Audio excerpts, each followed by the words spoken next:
Every single day, forces you've never heard of are moving your money. The Fed, AI, geopolitics, currency wars. Most people only see the headlines, right? But they never understand the mechanics beneath the noise. That's exactly what MacroSignal is for. Welcome to today's Explainer, where we're going to unpack a massive but strangely quiet revolution happening right now in global finance.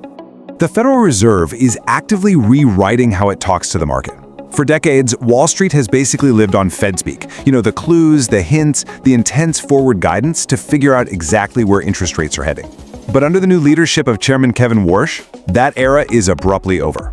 We are shifting from an institution that constantly holds the market's hand to one that actually thrives in silence. So what happens when the most powerful financial institution in the world just goes quiet?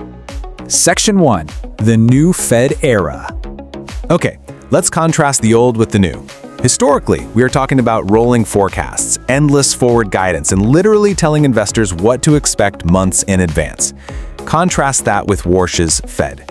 He is all about direct observation, pure data dependency, and most importantly, silence.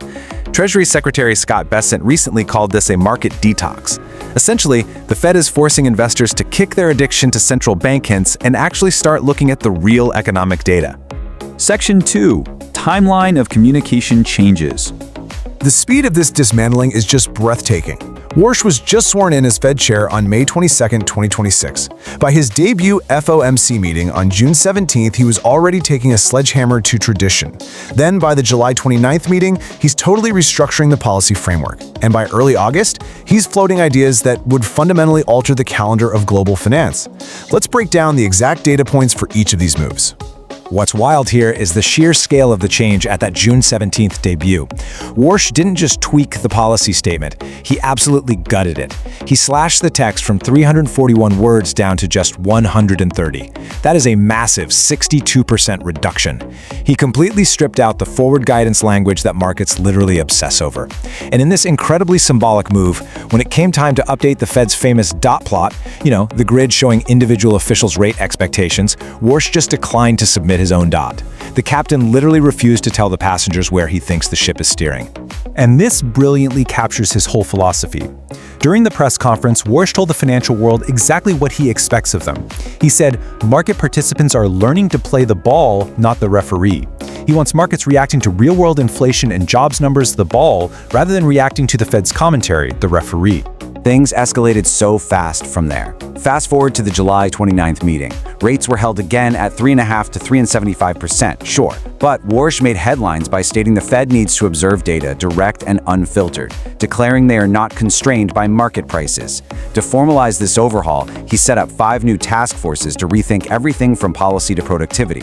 Then, an August 5th CNBC report noted that his press conference answers have been largely cryptic and often evasive. That same report dropped a bombshell. Warsh is reportedly weighing the idea of holding fewer than the standard 8 scheduled FOMC meetings a year. That's a huge shift. Section 3. The cost of silence. Because obviously not everyone is thrilled about this new era of radio silence. Take Bill English, the Fed's former head of monetary affairs. He strongly disagrees with Warsh. English argues that explaining why the Fed is doing what it's doing makes monetary policy much more effective. It helps the public anticipate moves, and fundamentally, it makes the Federal Reserve accountable. If the Fed won't explain its thinking, how can anyone verify they're actually making sound decisions? And the critique isn't just about accountability, it's about market mechanics.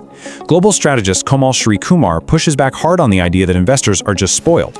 He warns that this information vacuum could trigger a bear steepener, a messy scenario where long-term yields rise way faster than short-term rates, because fixed-income investors are basically flying blind on inflation. As he puts it, bondholders aren't babies, they just don't want unnecessary uncertainty injected into an already massive, complex system. So how is the market actually digesting this? Well, the data tells 2 very different stories. Equities seem totally fine. Since Warsh took over in late May, the Dow has added about 3,500 points, a solid 7% jump. Stock investors are giving him the benefit of the doubt. But the bond market? Oh, that is a completely different story. The 30-year Treasury yield recently topped 5.2%, hitting its highest level since 2007. The benchmark 10-year yield and the 2-year yield are climbing right along with it. And this brings us to why this matters to every single taxpayer. $1.3 trillion. That is the estimated amount the Treasury Department is going to spend this year just on debt financing costs alone. The federal government is already struggling to finance $31.1 trillion in outstanding public debt. If Warsh's silence causes bond yields to keep spiking because investors demand a premium for the unknown, those financing costs skyrocket. The government literally cannot afford a massive spike in bond yields right now. Which leads us to the new reality for investors. Dario Perkins at TS Lombard sums it up perfectly. The result of Warsh's approach is, quote, a regime of continuous market repricing.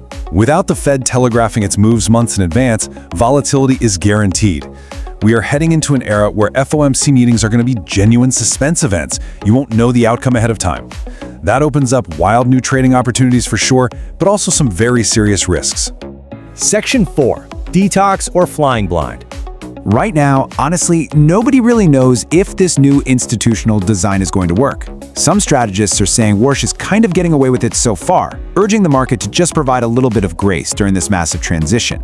But the real test is looming. The upcoming annual gathering in Jackson Hole, Wyoming, is going to be the ultimate proving ground.